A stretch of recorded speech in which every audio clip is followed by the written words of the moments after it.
If you activate this dimension of energy, other dimensions of life will open up. One thing is, are you ready for those dimensions? Kundalini yoga in its essence is the most dangerous form of yoga. I'm saying dangerous because it's the most potent also. If you have to jump into an abyss, you should be insane or you should have enormous trust in somebody.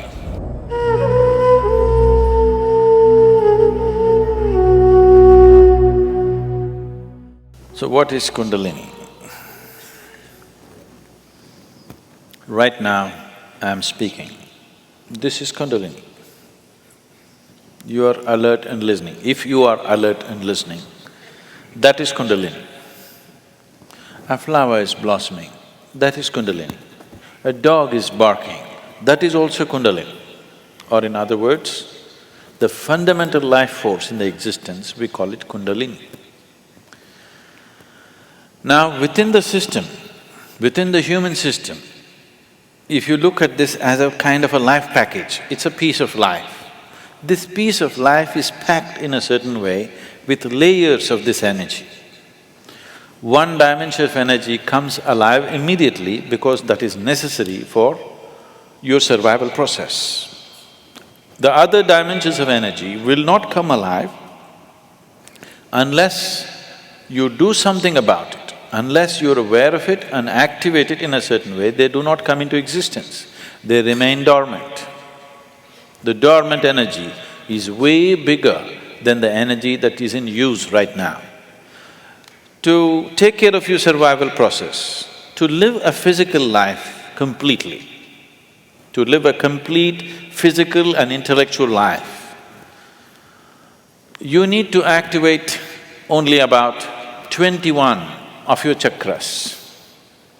Out of this 114, if about 21 of them are on, you will live a complete life. You will not feel any inadequacy.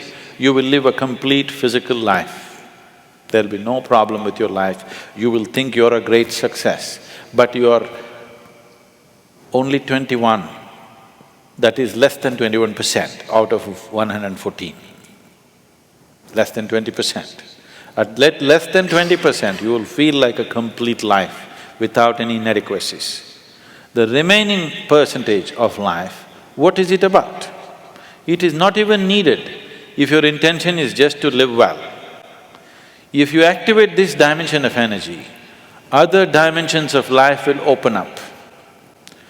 One thing is, are you ready for those dimensions? The question is not about whether it's good or bad. The question is just about, are you ready for it? Because even if the best things in life come to your life, when you are not ready for it, it will not be a good thing for you. In your experience, it will not be a good thing if something came to you when you're not ready for it, isn't it so? Even if it's the greatest thing, it may be the greatest thing, but it came to you when you are not ready for it, then it is not a good thing, isn't it? So are you ready for it, is the first question. If you're ready for it, what can we do for it? What can we do to activate? There are various ways of doing this, many ways, but the Kundalini yoga, are people familiar with Kundalini yoga, practicing or… okay. Kundalini yoga, I'm not making a comment about anybody, okay? Kundalini yoga in its essence is the most dangerous form of yoga. I'm saying dangerous because it's the most potent also. What is most potent is always the most dangerous, if improperly handled. There are various kinds of energy in the world right now. Even the electricity is being manufactured produced in so many different ways. One of the ways that we do it is through nuclear reactions, nuclear reactors rather. It is the most efficient way of producing energy that we know right now, but it is also the most dangerous way, isn't it? When things go wrong, they go seriously wrong. When they're going right, it is the easiest And the best way to produce energy on the planet is nuclear energy actually. But when it goes bad really bad, like in ways that you can't fix it. So similarly with Kundalini Yoga, it is the most potent and it is the most dangerous. Without the necessary preparation and guidance, without expert guidance, constant guidance and observation, nobody should ever attempt it. But the problem is, books have been written about it and everybody wants to do the highest yoga. Nobody wants to start with A, everybody wants to start the alphabet with Z. This attitude itself is dangerous. What can be a life-transforming force can become a life-destructive force simply because without the necessary commitment and dedication and focus and understanding, it is being handled. Anyway, about rising the Kundalini. If the Kundalini rises, the dimensions of your life will change so rapidly that you must be willing to make the outside adjustments equally quick. Otherwise, things will fall apart in a big way.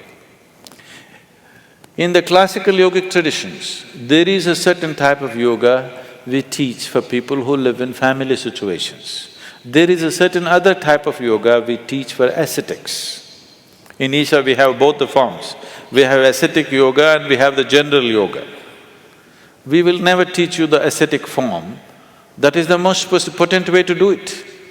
But it will demand a certain dimension of discipline and focus which your regular lives will not allow. If you do that kind of yoga, it will dismantle your outside life instantly. Now this yoga is not designed to dismantle your life, this yoga is designed to make your life happen better.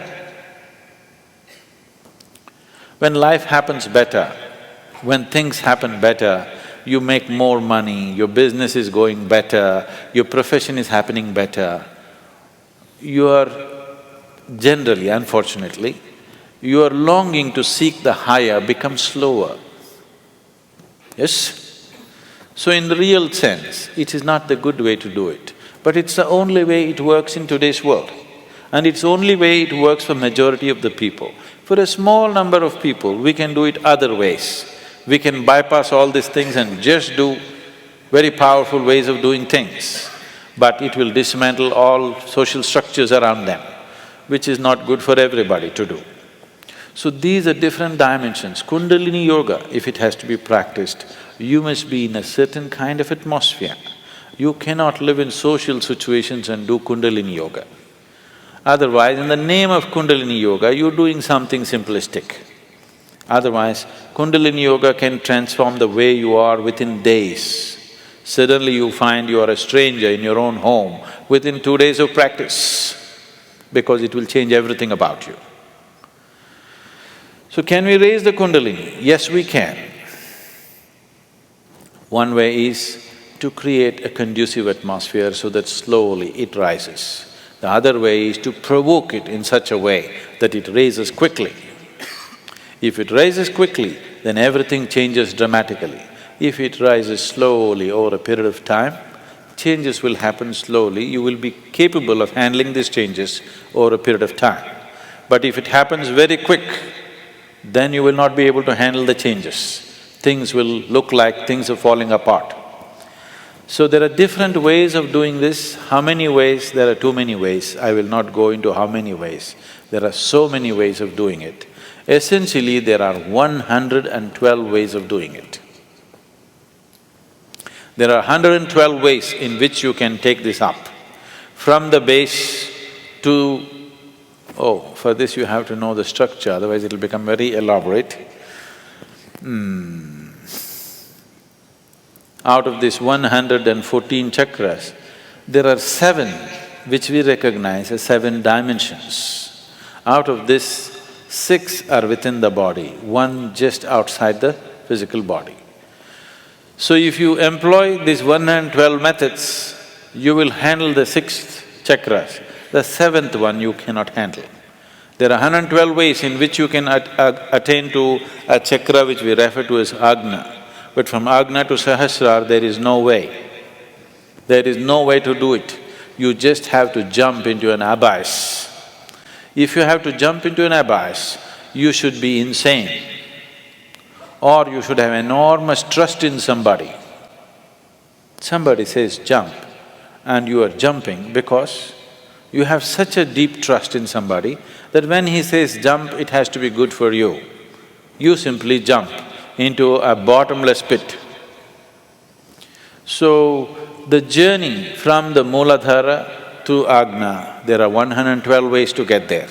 But from there to there is no way. It is just one jump that can happen in trust, in devotion or in madness. Choice is yours.